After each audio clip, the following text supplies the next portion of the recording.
நம்ம எப்போ செத்து போகணும், இப்போ நம்ம கடவுளுக்கு ரிட்டர்ன் ஆக போறோம் நமக்கு தெரியாது. எனக்கு இன்ஸ்டாகிராம்ல நிறைய பேர் எழுதுவாங்க தட் மார்க்கெட் போயிடுச்சு, அதுக்காக தான் இப்போ இதை பண்ணிட்டு இருக்காங்க. அப்படியும் மார்க்கெட் போயிடுச்சு. There are women, என்னோட வயசானவங்க who are still being glamorous, working out, wearing good clothes, still work பண்ணிட்டு இருக்காங்க, எல்லாமே பண்ணிட்டு இருக்காங்க. So if I wanted, if Allah எனக்கு கைட் பண்ணலனா நானும் அதை பண்ணிட்டு இருப்பேன். கரெக்டா? I don't think anything can happen அல்லாஹ்வோட இஷ்டத்து இல்லாம. But at the same time, you have a free will.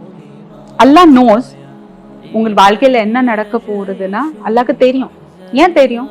He has made you. அவருக்கு தெரியும் நீங்க நெக்ஸ்ட் என்ன பண்ண போறீங்க, ஒரு விஷயத்துக்கு என்ன ரியாக்ட் பண்ண போறீங்க.